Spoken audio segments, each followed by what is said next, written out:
आऊज़ुबिल्लाहि मिनश्शैतानिर्रजीम बिस्मिल्लाहिर्रहमानिर्रहीम अल्हम्दुलिल्लाहि रब्बिल आलमीन व सल्लल्लाहु अला मुहम्मदिन व अला आलिहि तय्यबीन व ताहिरीन अल मासूमीन व लानतुल्लाहि अला अदाइहिम अजमईन अल्लाहुम्मा सल्लि अला मुहम्मदिन व आलि मुहम्मद व अज्जिल फ़रजहुम। मोहतरम नाज़रीन व सामीन अस्सलामु अलैकुम। अपनी नई वीडियो और नए सिलसिला के साथ हाज़िर खिदमत हैं। जैसा कि आप सब जानते हैं कि हमारा एक सिलसिला, एक सीरीज़ ऑलरेडी और नहजुल बलागा पढ़ें के उन्वान से अल्हम्दुलिल्लाह जारी है, जिसके अब तक 8 हिस्से अपलोड हो चुके हैं। और अब हमने एक नई सीरीज़ आज से शुरू की है जिसका उन्वान है आओ सहीफ़ा कामला पढ़ें।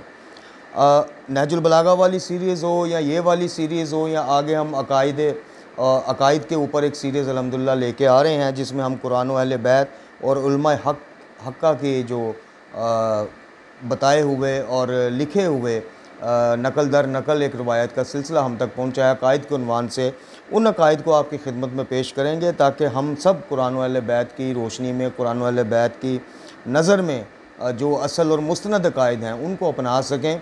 और ये जो गालियों और नसैरियों और बिदतियों ने अकायद हमारे अंदर इंजेक्ट किए हुए हैं और जिस तरह की रसूमात हमारे अंदर इंजेक्ट की हुई हैं, बड़े गैर महसूस तरीके से उन्होंने हमारी नई और नौजवान नस्ल को ख़ासकर टारगेट बनाया हुआ है। और यही वजह है कि हम सोशल मीडिया पर देखते हैं, सोशल मीडिया के ऊपर हमें अफसोस होता है देख कर कि हमारी नौजवानों की अक्सरियत जो है वो उलमाए हक़ या मकतब हक़ से ज़्यादा गालियों की तरफ माइल है। गालियों की चीज़ें शेयर करते हैं, गालियों के झूठे सच्चे कहानी और किस्सों पर मुबनी अकायद जो हैं उनको अपनाते हैं, उनकी जो तक़वियत का बाइस बनते हैं।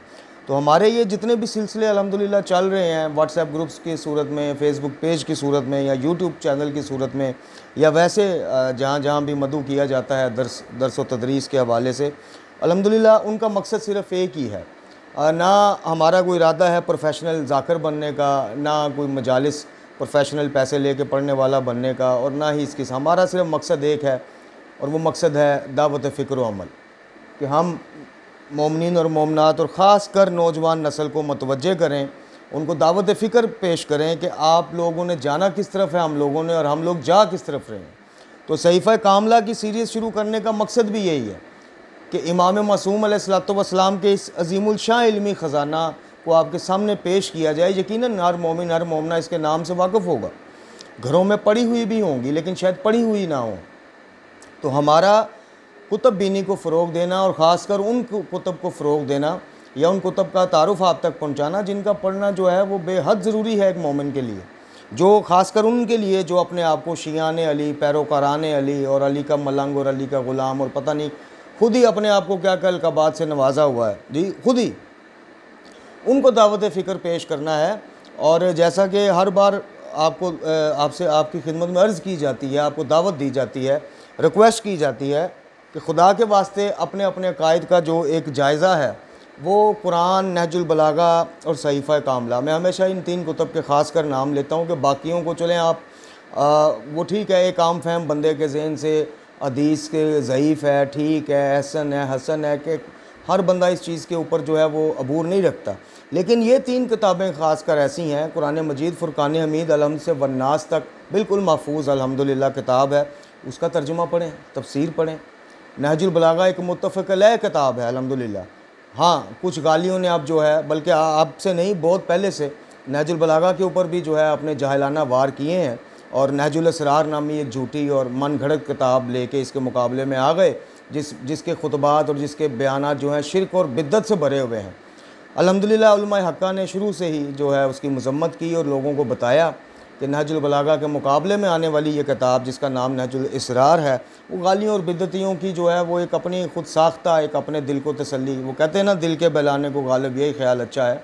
तो उन्होंने देखा कि नहजुल बलागा तो खोलते हैं तौहीद मिलती है, नहजुल बलागा तो खोलते हैं जी वहाँ पे अमाल सालिहा की ताकीद मिलती है।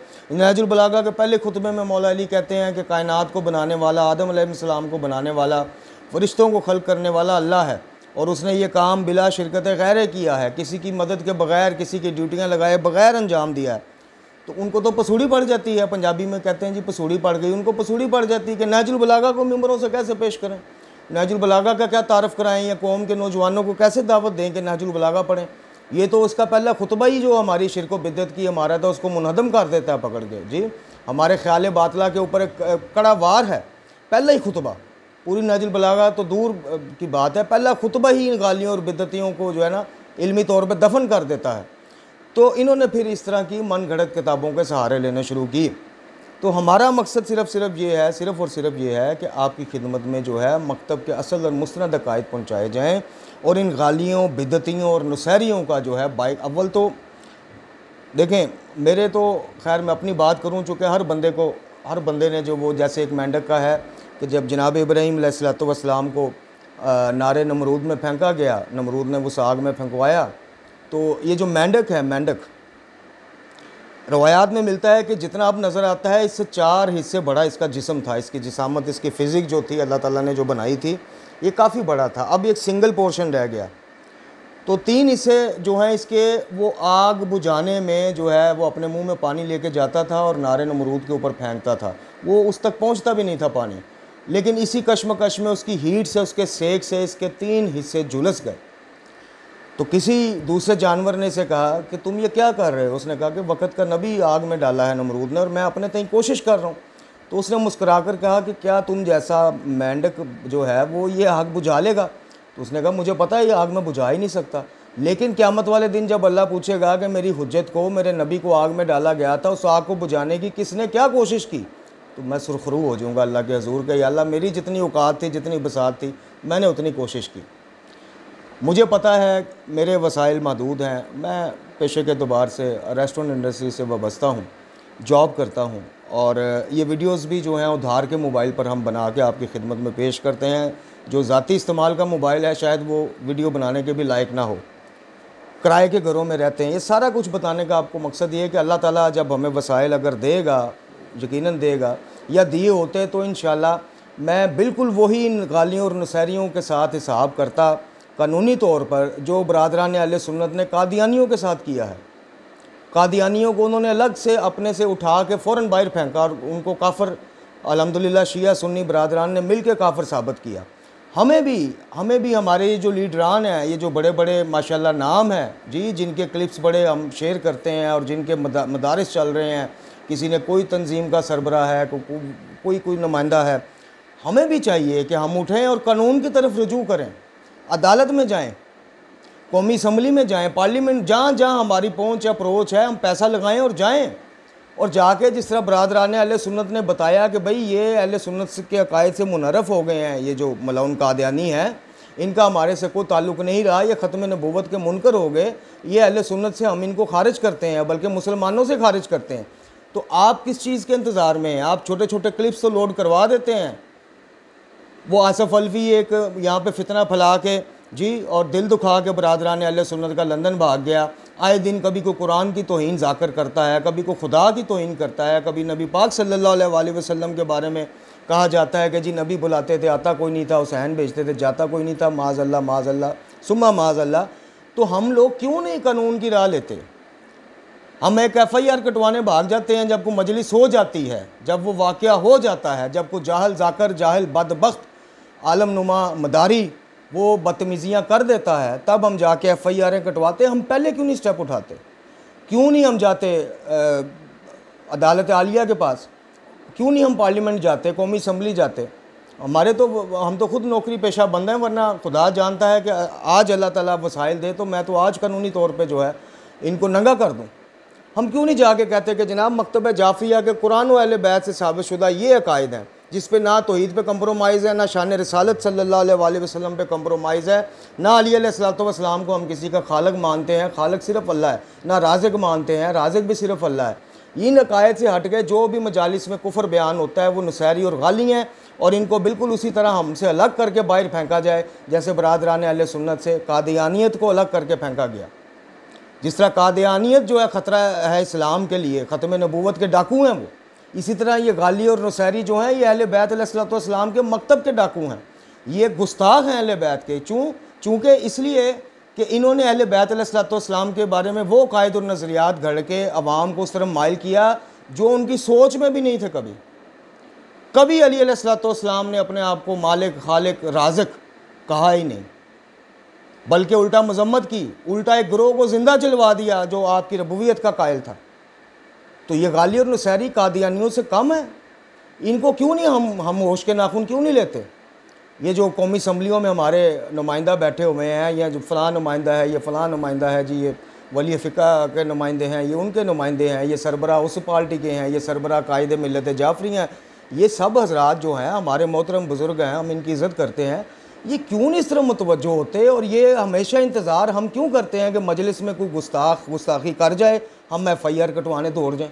हम पहले क्यों नहीं मुतवज्जो होते? हम क्यों नहीं आज सुबह ही जाते, जाके अदालत में, कौमी असम्बली में, हर जगह हम अपना मंशूर देते हैं, अपने कायद इन रिटर्न देते हैं कि हमारे कायद जनाब ये हैं, इनसे हट के जो बकवास करेगा उसका हमारे से कोई ताल्लुक़ नहीं, उसको गालियत और नसैरियत के खाते में डाला करें, शीयत के खाते में ना डाला करें। क्यों नहीं हर जो कमिश्नर है वो अपने इलाके में होने वाली मजलिस से पहले क्यों नहीं हलफनामा लेता पढ़ने वाले से कि भाई ये हलफनामा इसके मुताबिक तुम्हारे अकायद हैं, तो तुम्हें हम शिया तसव्वुर करते हुए मजलिस पढ़ने की इजाज़त देते हैं। अगर तौहीद से, कुरान से, अहले बैत की तालीमात से हटकर अकायद हैं तुम्हारे, तो तुम मजलिस नहीं पढ़ सकते, तुम नसारी और गाली और काफिर हो, मुशरक हो। ये बहरहाल दर्द दिल हैं, इनको क्या बयान किया जाए और किस तरह से किया जाए। मजबूरियां हैं, किसी के मदरसों के चंदे लगे हुए हैं जी, किसी की मजालिस गुम हो जाने का, छिन जाने का ख़तरा है, तो किस तरह से ये बस ज़ुबानी मजम्मत करते हैं। बस ये भी शुक्र है अल्लाह का कि चलो ज़ुबानी कर देते हैं। तो चलते हैं, गुफ्तगू लंबी हो गई, अपने मौजू की तरफ। सहीफ़ा कामला इमाम सज्जाद अलैहिस्सलाम की सरकार की वो अज़ीमुल शान किताब है जिसमें आपने अब्द को माबूद से मांगने का और उससे मुखातब होने का तरीका सिखाया, सलीका सिखाया। और ये दुआएं सिर्फ रस्मी तौर पे इमाम के अल्फाज नहीं है, ये इमाम अलैहिस्सलाम की मुनाजात और दुआएं वो हैं जो ख़ुद आपने इख्तियार की हैं, जो ख़ुद आप मांगा करते थे। जिस तरीके से आप ख़ुद बारी ताला से रब्बे ज़ुल जलाल वल इकराम से मुखातब होते थे, वही तरीका आपने क़यामत तक आने वाले अपने मानने वालों के लिए छोड़ा। लेकिन अफसोस कि आज सहीफ़ा कामला की दुआ कोई नहीं पढ़ता जी। चटपट बीबी की कहानी सब पढ़ते हैं, लकड़हारे के मौज़े सब पढ़ते हैं, इमाम मासूम के अल्फाजों में एतबार नहीं, गैर सनद शुदा और गैर तस्दीक शुदा कहानियों पर एतबार है। और फिर कहते हैं जी देखें वो लकड़हारे के मौज़े के बारे में आपने वीडियो बनाई, हमने तो मन्नत मानी थी हमारी, तो वो मन्नत पूरी हो।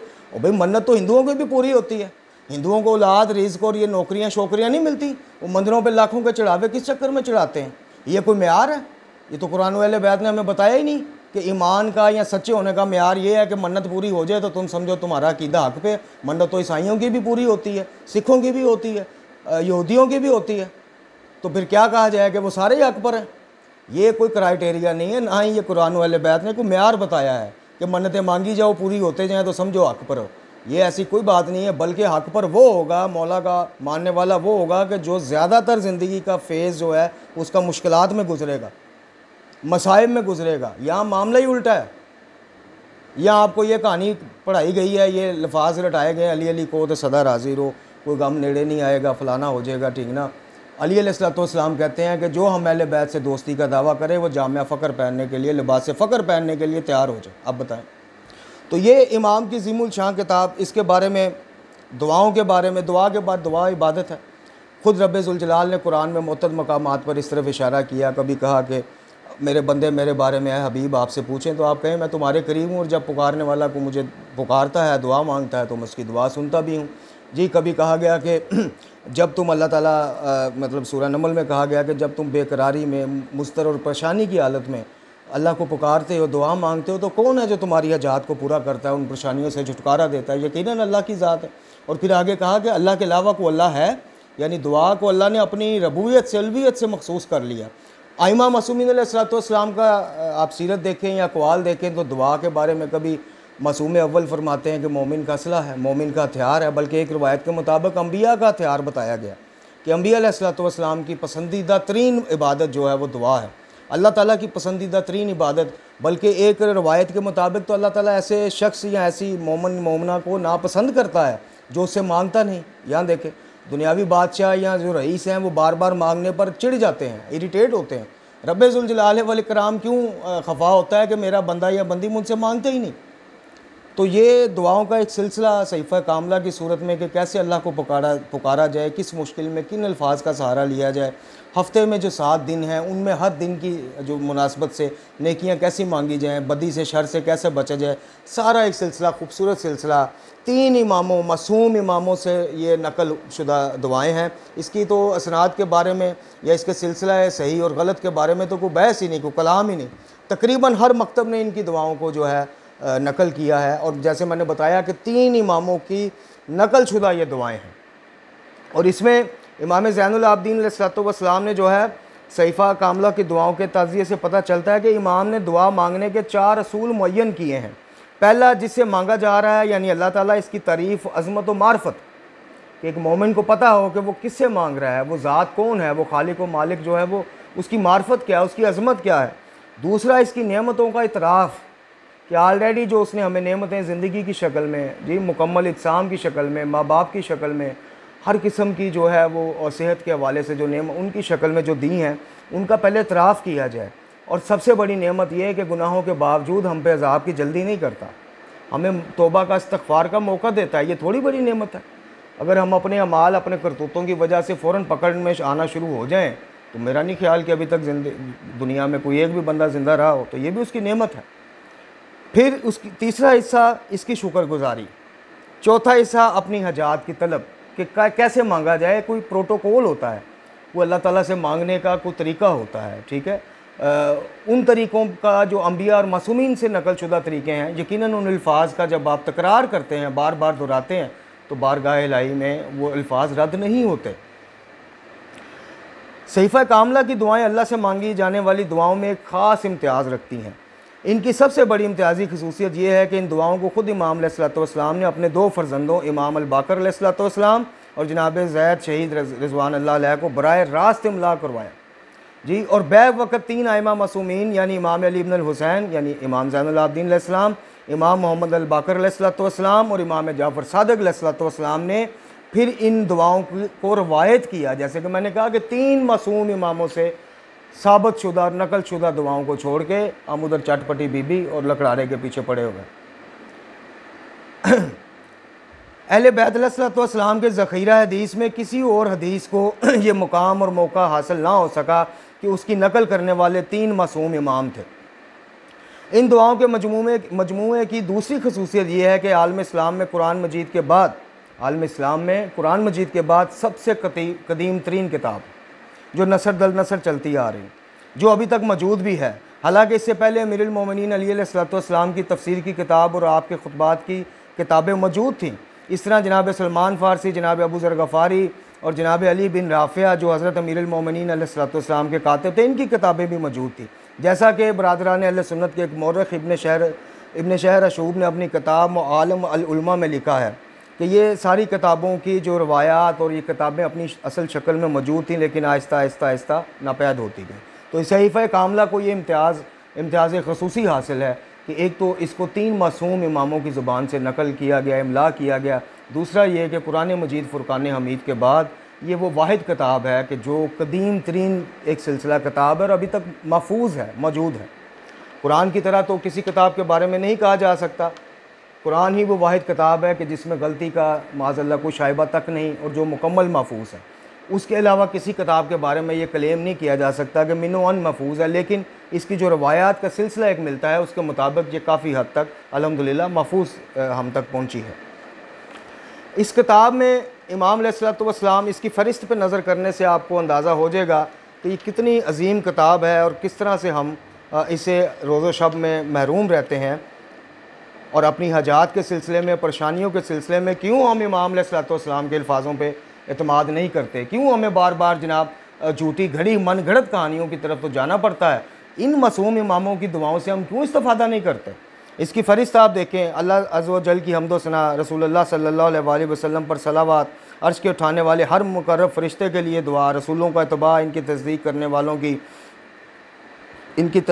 वालों के लिए दुआ, अपनी ज़ात के लिए और अपनी वलायत रखने वालों के लिए इमाम की दुआ, सुबह और शाम की दुआएं, किसी परेशानी, गम या ख़ास बेचैनी की कैफियत की दुआ, मकरूह बातों से पनाह, बुरे अखलाक और मज़म्मत वाले अफ़ाल से बचने की दुआ, अल्लाह से मग़फ़रत की तलब की दुआ, अल्लाह अज़्ज़ व जल से इल्तिजा करने का तरीक़ा, इंजाम बखैर होने के लिए गुनाहों का इतराफ़ और तलब तौबा की दुआ, हाजतों की तलब के लिए दुआ, दुश्मन और ज़ालिमों की तरफ से नागवार मामले के सिलसिले में दुआ, मर्ज़, परेशानी और बला के नाज़िल होने पर दुआ, गुनाहों को कलील और अपने ऐबों पर माफ़ी मांगने के अल्फाज, शैतान से पनाह और इसकी दुश्मनी और मकर से बचने की दुआ, नापसंदीदा बात या किसी चीज़ के मिल जाने पर दुआ, खुशसाली की दुआएं, करीम अखलाक और पसंदीदा फ़ाल की तलब की दुआएं, गमगीन मामला या ख़ता के अफसोस की दुआ, शिद्दतों और मसाइबों को तोड़ने वाली दुआ, रिज़्क़ के तंगी के वक्त की दुआ, अल्लाह से रजू करने के वक्त की दुआ, अहले खाना के लिए दुआ, अहले दुनिया को देखने और उनके राज़ी रहने पर अल्लाह से अल्फाज, बादल, बिजली और बर्क़ के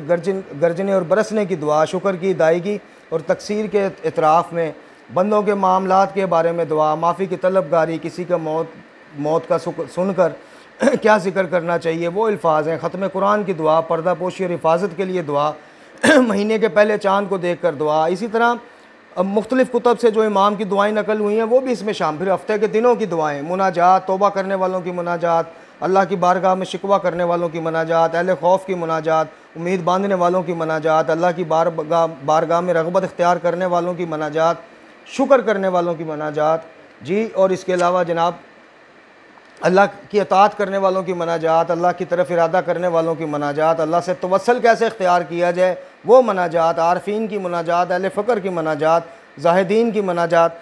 कोई ऐसा शोबा ज़िंदगी का बता दीजिएगा कि जो इमाम अलैहिस्सलाम जिसके सिलसिले में दुआ नहीं बता कर, और वो एक दुआ भी ज़रूर बताइएगा कि जिसमें इमाम सज्जाद अलैहिस्सलाम ने अल्लाह को छोड़कर किसी और से मांगा हो, चाहे वो मुकर्रब तरीन अंबिया में से कोई हो या मासूमीन में से कोई हो। एक किसी दुआ में देखिएगा कि क्या इमाम को नहीं तरीका आता था कि मौला अली अलैहिस्सलाम और जनाब रसूल खुदा से डायरेक्ट मांग लिया जाए, एक ही बात है माज़अल्लाह अल्लाह से मांग लिया। इमाम को इतना अकीदा आप क्या समझते हैं? गालियों नसारियों से मुखातब हूँ कि आपका अकीदा रासख है, इमाम सज्जाद अलैहिस्सलाम का माज़अल्लाह अकीदा रासख नहीं था। उनको नहीं पता था कि अल्लाह के अलावा जो इनको भी पुकार लें तो खैर है, इनसे भी रोज़ी मांग लें तो खैर है। तो ये कभी दुआएँ पढ़ें तो आपके जनाब 14 तबक रोशन हो जाए।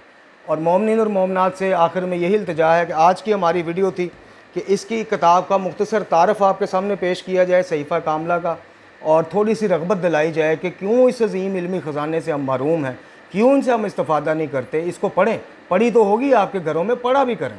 किताब का पढ़े रहना और चीज़ है और उसको पढ़ते रहना और चीज़ है। मोमिनीन से इल्तमास है कि मकतब के करीब होइए, मकतब को पढ़िए, तालीमात मासूमीन को पढ़िए, कुरान को पढ़िए, आपकी ज़िंदगी और आखिरत संवर जाएगी। आप बहुत सारी बिदअतों से आज़ाद हो जाएंगे। याद रखिए, तौहीद और वलायत अली, तौहीद बारी ताला और वलायत अमीरुल मोमिनीन, ये बहुत सारी बिदअतों और जाली रस्मों से हमें आज़ाद कर देने वाली चीज़ें हैं ना। ये हमारे लिए आसानियाँ लेके आती हैं। तौहीद और वलायत का जो कायल है वो उसके लिए आसानियाँ हैं, ना कि ये हमें मज़ीद जो रसूमात में कैद करने की चीज़ें हैं। अल्लाह ताला से दुआ है कि हमें कुरान वाले बैत अलैहिस्सलाम की तालीमात रूहानियाँ पढ़ने, समझने, सबसे बढ़ के ये कि उन पर अमल करने की तौफीक अता फ़रमाए। इमाम ज़मात जल्लल्लाहु ताला फ़र्ज शरीफ के ज़हूर में तजील फ़रमाए। अल्लाह ताला हमारे लिए आसानियाँ पैदा करे और हमें आगे आसानियाँ बांटने की तौफीक अता फ़रमाए। व आखिर दुआना अनिल हम्दुलिल्लाहि रब्बिल आलमीन।